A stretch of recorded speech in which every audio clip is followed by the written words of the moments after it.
thank you very much, everybody. It's an honor to have the Prime Minister of Canada, Mark Carney, who I have made very popular. He's an extremely popular Prime Minister, and I'm very honored to do it because I liked him right from the beginning. I've liked him, and we've had a good relationship. We have some natural conflict, but we will probably work that out. But we've had a very strong relationship, and your hosting of the various countries that showed up, that was a beautiful job you did, and I appreciate it very much. We're going to be talking about trade. We're going to be talking about a lot of different things. We'll certainly be talking about Gaza. We're in very serious negotiations to, I guess you could say, depending on the way you count, 3,000 years. You could say 500 years. You could say, but it's been raging for a long time. And I think there's a possibility that we could have peace in the Middle East. It's something even beyond the Gaza situation. We want a release of the hostages immediately, etc. And so our team is over there now. Another team just left, and other countries, literally every country in the world has supported the plan. Yep. I don't think there's anybody that hasn't, actually, not that I've seen. But there's a real chance that we could do something, so you may have some questions on that later. But in the meantime, we'll spend some time and we'll make some deals and we'll do some things that are good for both of our countries. And Mark, it's an honor to have you. Thank you very much. Thank you very much, Mr. President. If I may, you kindly hosted me and some of my colleagues a few months ago, and I said at the time, you are a transformative president. And since then, the transformation in the economy, unprecedented commitments of NATO partners to defense spending, peace from India, Pakistan through to Azerbaijan, Armenia, disabling Iran as a force of terror, and now, and I'm running out of time, but this is in many respects the most important. The what merger you created of Canada no, and the what United you States. created. That wasn't where I was going. I would no, but on this solemn day of commemoration of the horrific attacks of October 7th, Yeah. For the first time in decades, hundreds of years, thousands of years, this prospect of peace that you've made possible. Canada stands foursquare behind those efforts, and we'll do whatever we can to support Very them. nice. Yeah. Thank you very much. Any questions? Is there any, what would it take for you to drop or lower your tariffs on Canadian sectors, including aluminum and steel? Well, we're going to be talking about that with the Prime Minister. We'll be talking about tariffs. We'll be talking about a lot of that, but that's for a little bit later on. As the Prime Minister I want to just acknowledge our great ambassador. Is he doing a good job? He's doing a good job. Otherwise, I'll get him out of there so fast.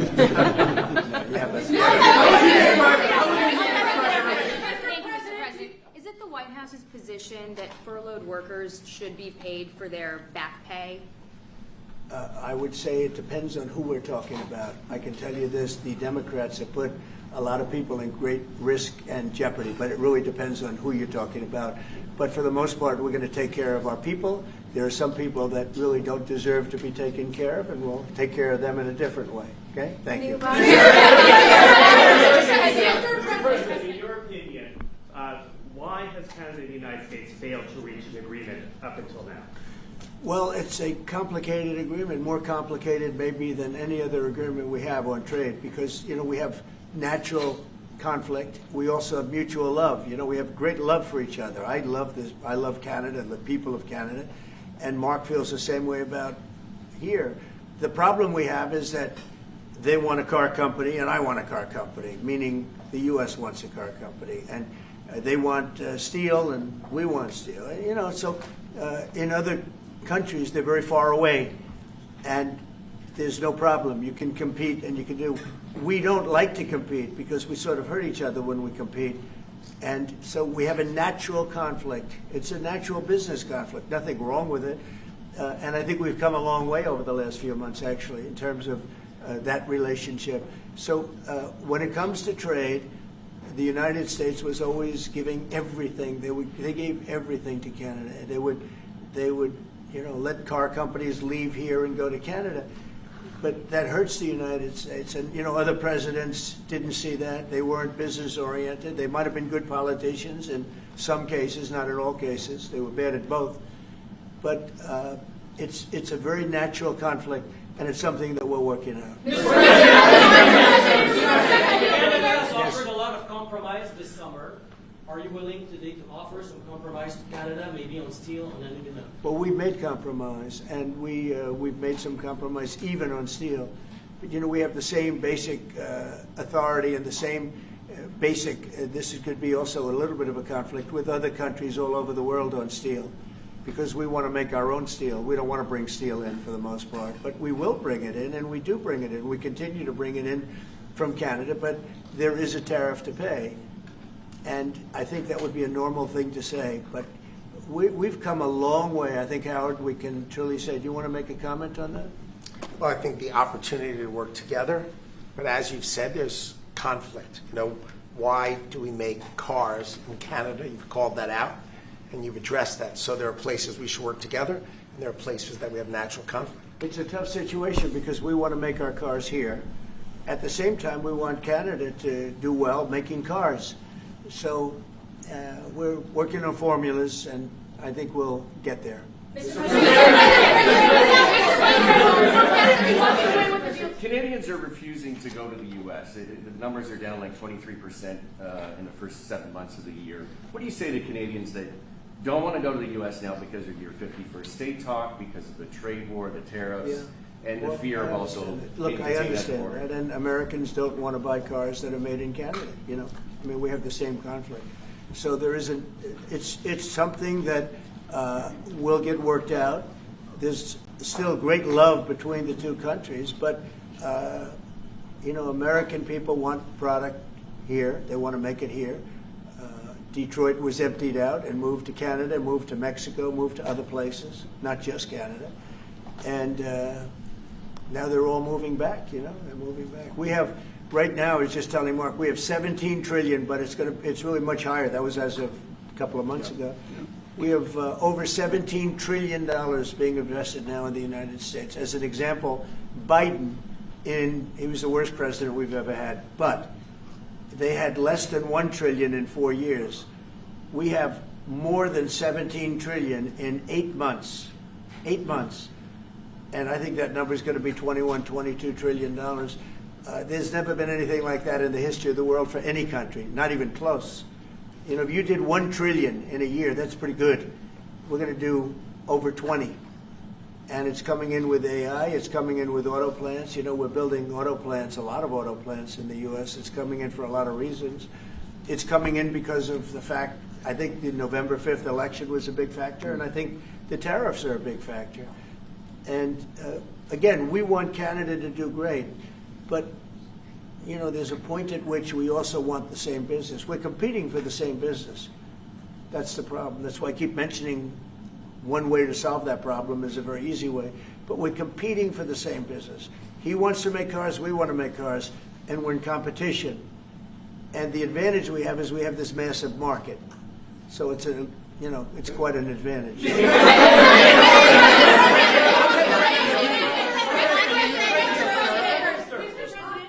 President, can we talk about Portland for a second? Are you planning to invoke the Insurrection Act? That would be, a very long-standing law that's been on the books. Yeah, well, it's been invoked before, as you know. If you look at Chicago, Chicago's a great city where there's a lot of crime. And if the governor can't do the job, we'll do the job. It's all very simple. They probably had 50 murders in Chicago over the last 5, 6, 7 months. Many people were shot. And then the governor gets up and he says, well, we can handle it. They can't handle it. They don't know what they're doing. The mayor is grossly incompetent. He's at a 4% approval rating in Chicago. He's at a 4%, lowest approval rating, lower than even de Blasio had, which is hard to believe in New York. I thought de Blasio would always maintain that record, but the Chicago guy is even lower. So I think that we want safe cities. If you look at D.C., you would right now, Mark, you could go out, take your family out to dinner, you could walk right down the middle of the street. There is no crime in D.C. When I got here, this place was a raging hellhole where people would come from Canada, people would come from other places and end up getting shot. Nobody's being shot. The National Guardsmen, unbelievable. I mean, they are strong, tough guys. You know, we won something at the Supreme Court, which is a big deal, merit. everything now in this country is merit-based. I didn't think I'd ever see it again. And we have our soldiers in merit-based too, and they're central casting. And they walk through that town, and I'll tell you what, this place is safe. It's beautiful. Now we're in Memphis, and the same thing's happening. You're getting the reports. The bad guys are saying, we don't want anything to do with this. And we're removing many people. In D.C., we took out 1,700 career criminals and sent them back to the countries from which they came, mostly led out by Biden and his people that had an open border policy. And you know, Canada, you suffered because of that too, because they'd come here and they'd go into Canada also. So we're like a buffer for that in terms of, Canada suffered greatly by Biden and the open border, the policy of open border, totally unchecked, totally unvetted. And these people were, you know, if you got 5%, 2%, now you were getting a lot of bad people. And we now have a closed border. Yep. You've done well. Yep. We have a closed border, and it's a really closed border. In fact, for 4 months, I don't even know if this is possible, but the figures were released. 0 people were able to come into the United States from the southern border. 0. And as you know, we've taken a very hard stand on drugs. This is also benefiting you. A lot of we call them the water drugs, the drugs that come in through water. They're not coming. There are no boats anymore. Frankly, there are no fishing boats. There's no boats out there, period. If you want to know the truth, we're saying, does anybody go fishing anymore? The fact is, we knocked out, probably saved at least 100,000 lives, American lives, Canadian lives, by taking out all those boats coming in. So it's, and now they don't come in that way anymore. Now they'll come in other ways, and we're not going to allow that either. So we've done a great job on that. But on crime, Chicago's a great city, but you can't be a great city if you have murders and if you have a lot of problems, and they do. And they have an incompetent policy, just like they had open border policy, anybody could come in. They came in from prisons, they came in from mental institutions, drug dealers, they came in from all over the place, and we don't have that anymore. This country is becoming we're a very strong country. Look, financially speaking, I would say that because of the tariffs, because of the election, because of the policy, because of the great big beautiful deal, it's what I added the word great because it really is. It's the biggest bill ever passed in the history of our country. We don't need another bill. It's the biggest tax cuts, when you think no tax on tips, no tax on Social Security, no tax on overtime for the people. But far beyond that, what it does is incentivizes auto plants and AI and all of the things that nobody's ever passed a bill like it. We don't need another bill. We don't need any more bills. I said, let's get it all at once. I was greatly helped by our Speaker, Mike Johnson, and by the Senate. I'll tell you what, John Thune's both of those guys have been incredible. And we got a bill passed that I said, let's see if we can get it all done. Because these Democrats are like insurrectionists, okay? They're so bad for our country. Their policy is so bad for our country. I said, let's see if we can get it all done and everybody said it's not doable. Because it's the biggest bill ever passed in the history of our country. And we got it all done. We don't need anything else. We got everything we want. And now, because of that, that's a big reason why the companies are coming in. 1 year depreciation, 1 year write-off, 1 year expensing. Nobody's ever seen anything like it. So they're coming in from all over the world. But to have a great country, you can't have crime. And we don't have crime, but we have cities where there's tremendous crime. And Chicago's one of them. And if the governor can't straighten it out, we'll straighten it out. Thank you. A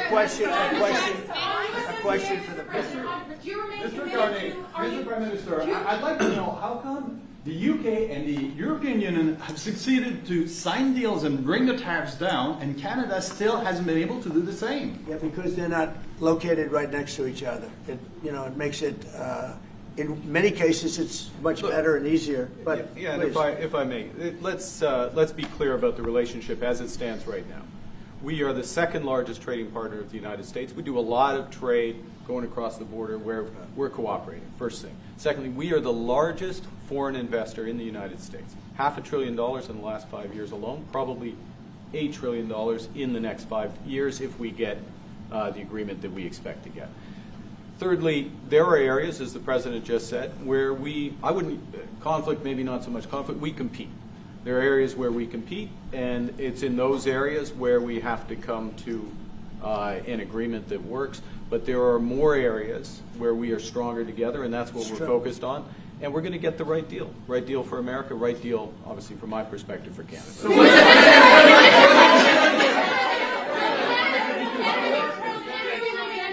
Including one thing wait. So one thing where we are working very closely is the Golden Dome. That's the protective mechanism, and you see how that works. It's unbelievable. Ronald Reagan wanted to have it, and at that time they didn't have the technology, even close to the technology. But he was advanced, and we'll be working together on a Golden Dome for the two countries, and it's something that I think is going to be very important. Especially when you look at the world, you look at what's happening. We want to have that protection. It's really amazing. The technology is unbelievable. Why do you say some federal workers should not get their back pay? Why do you say some? Well, you're going to have to figure that out, okay? Ask the Democrats that question. Mr. President, just to follow up there, I mean, the law says that when the government is reopened, that workers will receive their back pay. So are you going to defy the law there, or what are you hoping? I follow the law, and what the law says is correct, and I follow the law. Mr. President, will Canada be leaving empty-handed, or will will Mr. Carney be leaving Washington with a deal on tariffs? I think they're going to be very happy. We have a lot of things that we're working on that people don't talk about. They talk about, competitiveness. She's a very competitive person. And they talk about things that we don't necessarily agree on. But I think they're going to walk away very happy. I think so. Mr.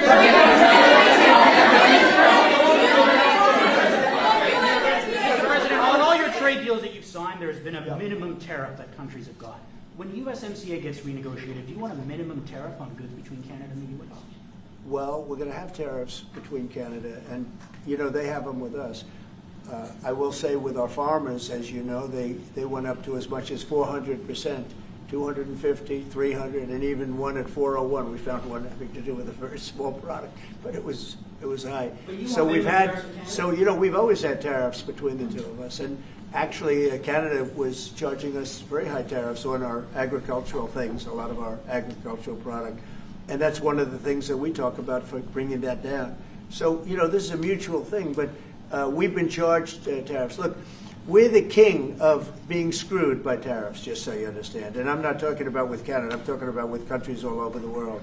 When you look at Europe, when you look at China, when you look at all of the almost every country charged the U.S., we didn't charge them because we were led by stupid people in many cases. Stupid people. They took advantage of our country. They're not taking advantage of us anymore. If you looked at European Union, they're all my friends. I don't blame them. I blame our presidents. I blame our past presidents and, business leaders. But we are the king of countries that have been taken advantage of for many, many years. We've been paying trillions and trillions of dollars and receiving nothing at all. As an example, prior to the deal with Europe, where they pay a lot of money, but they're happy and I'm happy. The deal was good. It's a fair deal, but it wasn't fair. You couldn't put a car into Europe. You couldn't sell your agriculture into Europe. You couldn't do anything. And now we have it so that it's open.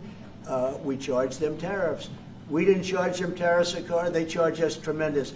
I said to Angela Merkel once, I said, how many cars have gone to Germany from the United States?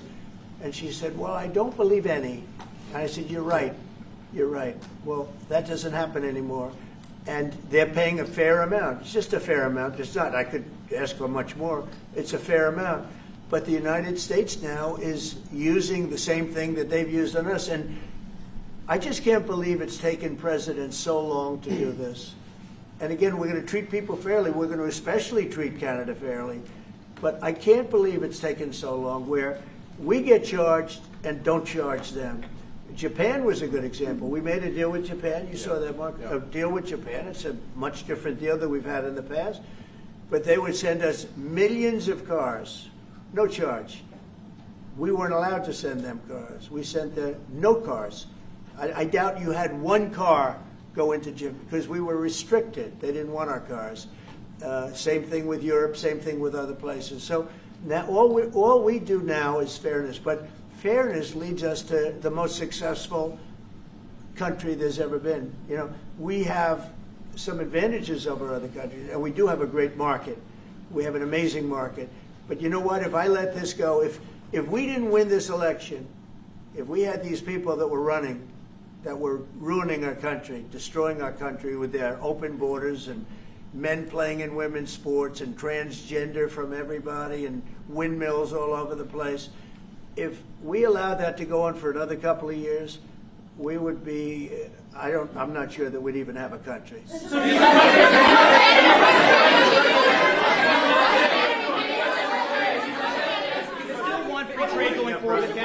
President, how do you see this? By the way, I'm not sure we would have even had a country. And now we have the most successful country in the world. Brian? Yes, sir. What is your message to Democrats ahead of a next vote to open up the government? The American people are saying, open the damn government. What's your message to them right now? Well, they're the ones that started it. They're the ones that have it. And it's almost like a kamikaze attack by them. You want to know the truth? This is like a kamikaze attack. They almost, you know, they have nothing to lose. They've lost the elections. They've lost the presidential election in a landslide. I saw the other day where Kamala said this was a very close election. This was one of the biggest sweeps that anybody's ever had. Won the popular vote by millions, won the Electoral College by a massive amount. They said, if I got 270, that would be great. But I got, I think, 312 or 315, and they got 220. So, you know, we won that. But we won counties. The big thing is counties. So out of all of the counties, thousands and thousands, we got 2,500. They got 525. It was a landslide. And we listened, oh, yes, it was close. It was one of the greatest victories ever. And it was a mandate to do what we're doing. And I hope, and Mark wants this as much as I do, we are very close to making a deal on the Middle East that will bring peace to the Middle East. After all of these years of millions and millions, tens of millions of people being killed, there's a chance to bring peace to the Middle East. In addition to that, I made 7 other deals, and they're, you know, great. And we're, you know, things are happening with respect to Russia, Ukraine. That's one that last week, Mark, 7,812 people were killed. Soldiers, mostly soldiers. But 7,000, more than 7,000, almost 8,000 soldiers were killed. It's a crazy thing. I thought that would have been one of the easy ones. I get along very well with Putin, and I thought that would have been, I'm very disappointed in him because I thought this would have been an easy one to settle, but it's turned out to be maybe tougher than the Middle East. We'll see what happens with the Middle East.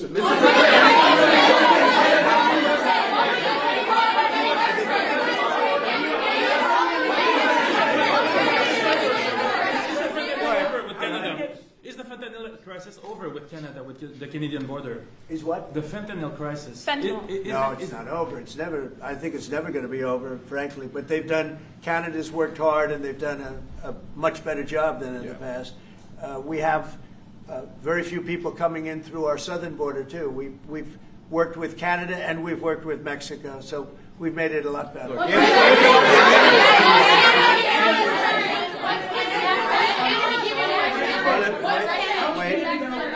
On fentanyl, any amount is too much. So we've gotten it down. It's down substantially. It's less than 1%, but it's still too much. It's too much at home in Canada. A lot of people. Yeah, we got to stop it. On USMCA, are the two of you both committed to seeing it through in the renegotiation of that deal that you made? Well, we could renegotiate it, and that would be good, or we could just do different deals. We're allowed to do different deals if we want. We might make deals that are better for the individual What's your preference? countries. I don't care. I want to make whatever the best deal is for this country, and also very much with Canada in mind. Go ahead, sir. Sir, on China, What work can the United States and Canada do together to counter China? Well, you have to be able to compete. They're a great competitor, and Mark and I both know that, and you have to be able to compete. We have big advantages over China for lots of different reasons, and I think we're doing very well with China. I get along very well with President Xi. I'm going to be meeting him in a few weeks, as you know. I'll be meeting him in South Korea, but we've had a very good relationship for a long time. But you have to be able to compete. To do well with China, if you can't compete, you're not going to do well with China. And Canada is very competitive. I can tell you that. Canada is a very competitive country. And I think Canada's done very well over the years with China. Yeah, we have. But we'll do better together Yeah. on that. Mr. President, on the Middle East, what guarantees are you giving your Arab partners that Israel will not resume its offensive after the hostages are released? Well, the primary guarantee is once this deal happens, if it does happen, look, they're in negotiations right now, we are going to do everything possible. We have a lot of power, and we're going to do everything possible to make sure everybody adheres to the deal. Okay? Are you concerned about the delays at airports, and how do you see this shutdown ending? Oh, sure. I mean, it's they're all Democrat delays. There are delays at the airport. That's standard. And again, this is something that every day we put forth a bill. It's just a continuation. It's a very simple thing to sign and very simple to do.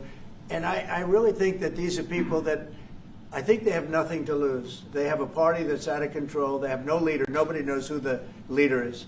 I look at people with very low IQs like Crockett, this woman Crockett. I never met her, but she's a low IQ individual. I look at AOC talking about how if they want to negotiate, they can come to my office. She's not in that position to do that. And who the hell is she to say that? And then I watch Nancy Pelosi not knowing what to do. I watch their leadership. Look, Schumer is petrified of primary because he's not going to win probably against anybody in a primary. You know, Schumer did the right thing, but he handled it badly originally a year ago. He did probably the right thing, but he handled it badly. I think Schumer's incapable of making a deal. They are a mess. They're a party that has no leadership. They have, and they have no policy. You know, I think we have great leadership, but we also have great policy. We have strong borders. We have no men and women's sports. Basic things. We're not going to take your child away and change the sex of your child. We're not going to do things like that. What they're doing to the country is so incredible. And they got away with it with all their woke crap, and now it's stopped.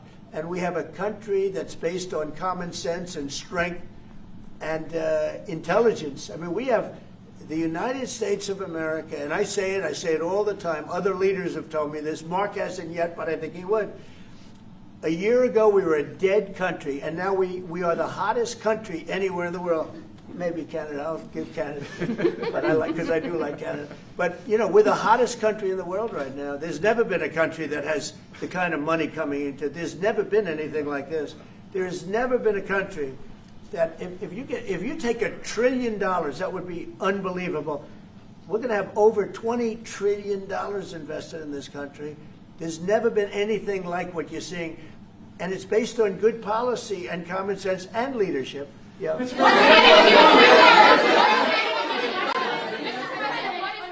Mr. President, what is Canada giving you in return? If you say Mr. Carney is going to be leaving Washington happy, what's Canada giving you in return? Well, you'll find out, but I think the people of Canada, they will love us again. Most of them still do. But if you say only 25%, I assume a lot of them, I think they love us.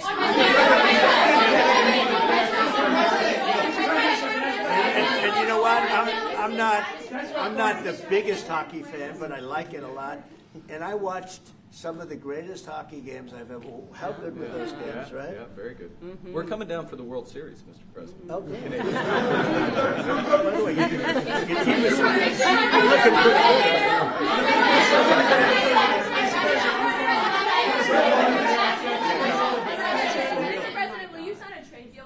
that doesn't include supply managed goods like dairy, for example? If the federal government said that's well, off if the you table. would include dairy, I mean, it's going to include everything. We'll do a comprehensive.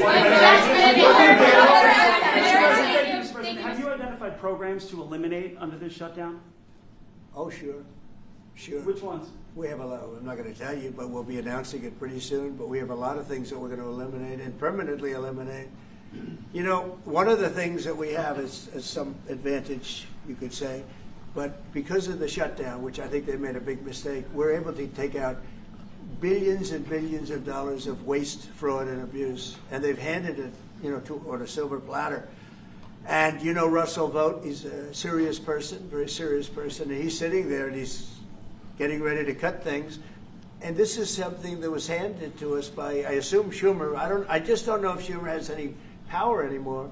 I look at your leadership, I don't know who to speak to. I'll tell you what, I'm getting calls from Democrats wanting to meet. I never even heard their names before, and they're claiming to be leader. The Democrats have no leader. They remind me of Somalia, okay? You know? And I met the president of Somalia. I told him about the problem he's got. I said, you have somebody from Somalia who's telling us how to run our country. She's from Somalia. He said, would you like to take her back? He said, no, I don't want her. Okay, you know what I'm talking about. What workers are you talking about? Say it again. How many permanent jobs are you talking about to eliminate? Well, I can tell you, I'll be able to tell you that in 4 or 5 days if this keeps going on. If this keeps going on, it'll be substantial.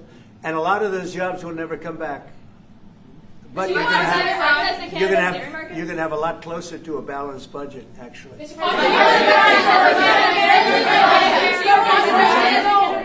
there anything the Prime Minister has done that's making it more difficult to reach a deal? Say it? Is there anything that the Prime Minister has done that's making it more difficult or easier to reach a deal? No, I think he's a great Prime Minister. I mean, he could represent me anytime. I will tell you, I'm not saying that because no, he is a very strong, very good leader. He's a nice man, but he can be nasty. He can be very nasty. Maybe as nasty as anybody. How? I think Canada. Let me put it this way. I can tell you this because I deal with lots of leaders all over the world. He is a world-class leader. He's a man that knows what he wants, and I'm not surprised to see that he won the election and won it substantially. And I would think he's more popular now. He's a good man. He does a great job, and he's a tough negotiator. So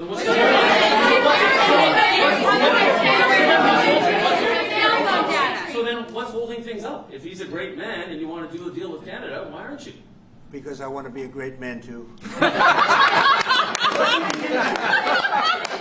you very much. Thank you. That could have been Thank you very much.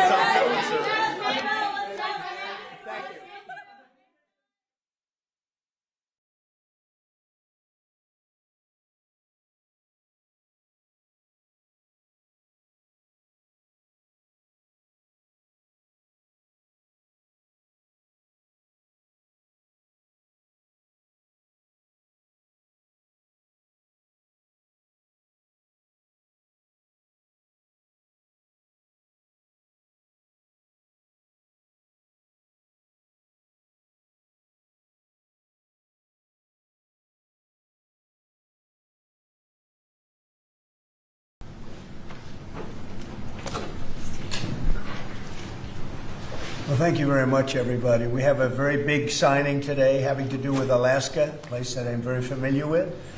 And we're making it greater, bigger, and more powerful, and job producing. It's an economic gold mine, so to speak. And I signed this years ago, and Biden unsigned it for me. This was something that should have been long operating and making billions of dollars for our country and supplying a lot of energy and minerals and everything else that we're talking about.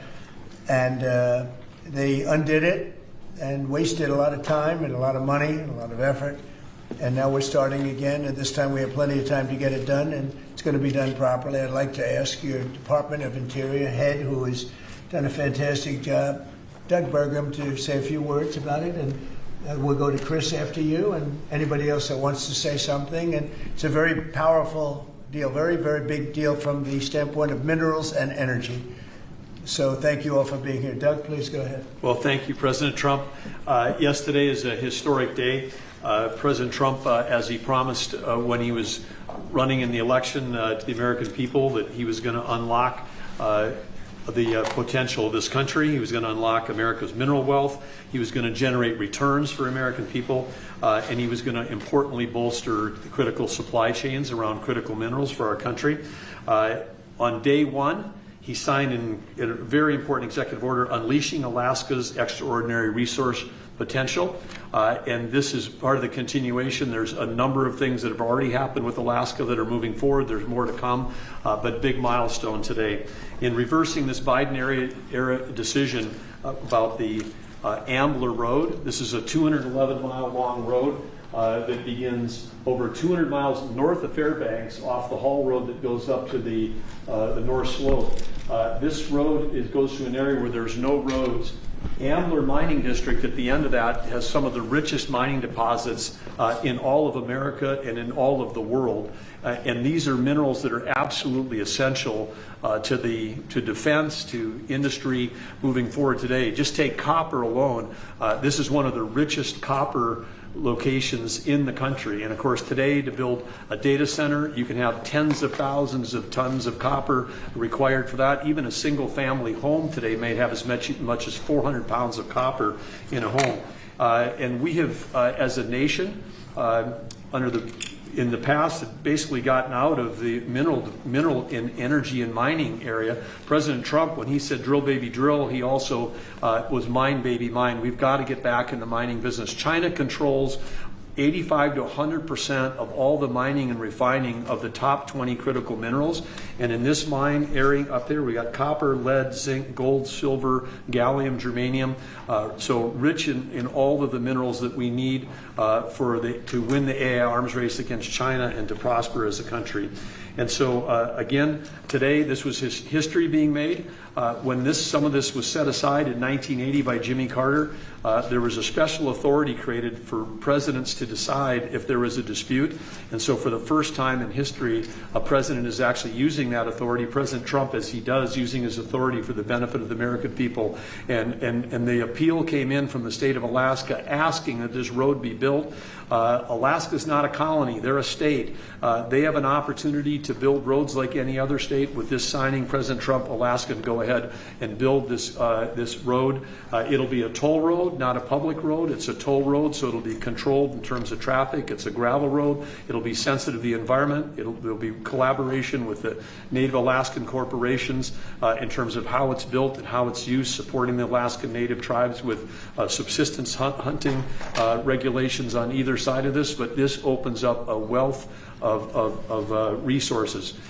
In addition, there's going to be an announcement made later today that is part of this announcement that the Department of War, the United States government, is making an investment in Trilogy Minerals. They're one of the companies that has mining claims in this area that is a remote wilderness right now. And again, making that investment so we can make sure that we're securing these critical mineral supplies and that ownership in that company will benefit the American people. With that, I'll kick it over to Chris Wright. Thank you, Doug, and what a huge thank you to the President today. This is a tremendous achievement for the people of Alaska. We were in the North Slope of Alaska a few months ago celebrating energy development there. They want jobs and opportunity to develop the resources on their lands. This is another major step forward. We say energy is the lifeblood of society, the circulatory system. Minerals and metals, they're the skeletal infrastructure, the physical upholding of everything we do. Everywhere we walk and operate, your cameras, everything you hold are made out of metals and minerals. President Biden thought it was appropriate to offshore both of these industries outside of our country. That has not left us in a strong place. President Trump, in his first term and even more strongly in his second term, is bringing those industries back to our country. America was a mining powerhouse for a long, long time, and our mining industry got squelched. Now we're seeing it come back to life. You saw the President's truth not long ago about a deal for lithium production in Nevada just a week or so ago. This will more than tenfold increase American lithium production. And this infrastructure, this mining road in the Ambler Mining District, will just have immense impact on future mining opportunities for our country's security and economic opportunities for the people of Alaska. Our critical minerals and mining expert within the administration is standing right next to me, David Copley. I'll see if he wants to add any words. This is a really big deal for the American mining industry, and I think it shows the President's seriousness about getting this industry going and making sure we have the critical minerals we need for our defense industrial base and for our broader economy. Thank you very much. And I think we want to get this going by a certain time, so I signed it. And Will, I'm going to give it to you, and you get it filed. And sir. Good job. Thank you, sir. It's a big job. Thank you very much.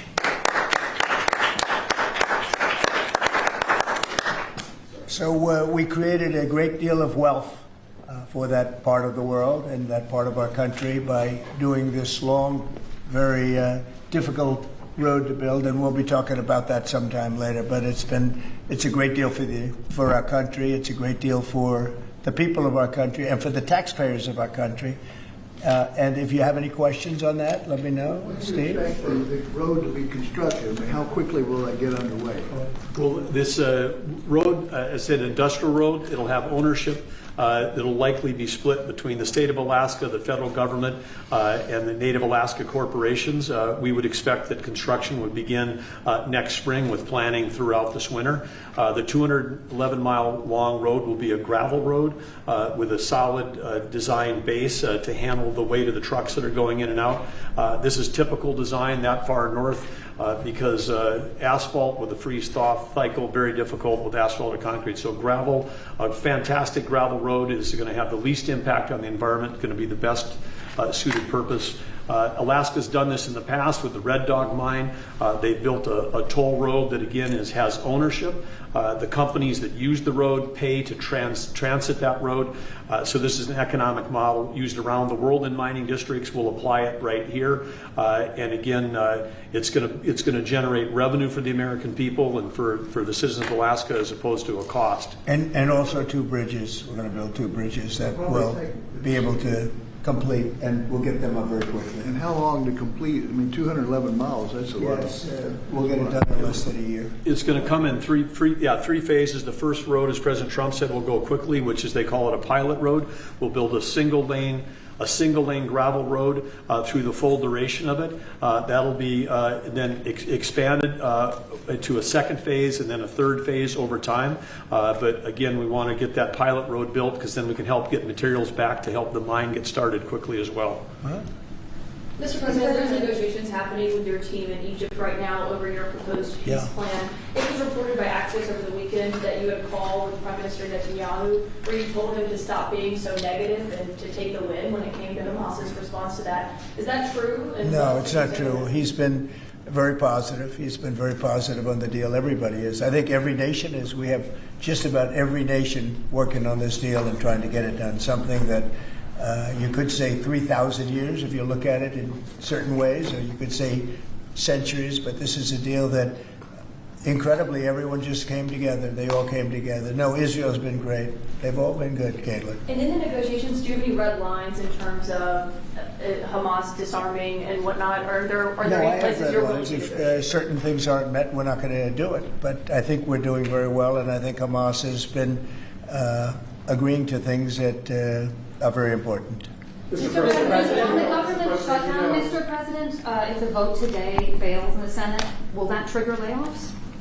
It could. At some point it will. And, the Democrats are the ones that started this. And if you think about it, it's about health care to a large extent. It's about we want great health care for people. We don't want to give the money away to other people that come pouring into our country. And they've already poured it because nobody's coming into our country. Now we have the border totally stopped. In fact, numbers we just announced again, we're at another 0. So we have 0 for 4 months in a row. 0 people coming into our country illegally. That's a pretty good number. I'm not sure even I can believe that, Doug, if you want to know the truth. 0. We went from millions of people to 0, but it's pretty close to that number. And the way you stop them is not to give away, not to announce that you're giving everybody free health care, free this and that, but what that does is it affects the American people because the American people are unable to get good health care. Obamacare has been a wreck, as you know, and to do that, we have to keep it propped up and do the best you can with it. It's a mess. But a lot of things are going on in that. We talk about Hamas, then we talk about negotiations that we have going on right now. We have a negotiation going on right now with the Democrats that could lead to very good things. What kind of And I'm talking about good things with regard to health care. Are you speaking with Democratic leaders? What kind of negotiations? Well, I don't want to say are going that. on? I don't want to say that. But we are speaking with the Democrats, and some very good things could happen with respect to health care. Would you make a deal with them on the ACA subsidies? If we made the right deal, I'd make a deal, sure. So you would make I mean, you have right now subsidies. You have subsidies. That's the problem with Obamacare. The subsidies are so much. It's billions and billions of dollars is being wasted. And we can have a much better health care than we have right now. And we're talking to them. I mean, I'm not saying that's going to happen because this has also been going on, not for 3,000 years, but it's been going on for a long time. But yeah, So we're you talking would to make the it- Democrats. You would work to make a deal with them on. I'd like to Obamacare see a deal subsidies made for to great health care. reopen- Yeah, to reopen I want to Obamacare. see great health. I'm a Republican, but I want to see health care much more so than the So, Democrats. Mr. President, on all of this, as you know, the American people are experiencing a lot of pain with any kind of government shutdown. And while you're dealing with Democrats and, of course, Republicans are standing their ground, what is your message directly to the American people who may encounter some of this pain and despair? How do you give them hope? Well, up till now, there hasn't been a great deal of pain. There could be a great deal of pain, but up till now, there hasn't been. I will say this, just hang in there because I think a lot of good things are going to happen. That's all I can say. I mean, I think a lot of good things could happen, and that could also pertain to health care. Follow-up question. I've seen a surge in attacks on ICE agents across the country, including the shooting in Dallas and over the weekend in Chicago. We saw 10 cars boxing in on ICE agents and another one ramming into an ICE vehicle. Yeah. We have heard Secretary Noem saying that some of these attackers are actually organized and they're planning to kill Sure. and ambush these officers. Right. What are the consequences for Very severe. We're going to have very severe. We're going to find out who's going after our federal agents. So when you look at Chicago, they've had probably 50 murders in the last 6 or 7 months, 8 months. Many, many people shot, like 30, 40, 50 people shot. Didn't die, but they've been shot. It's like a war zone. And then I listen to the governor and the mayor get up and say how they have it under control. They don't. It's probably worse than almost any city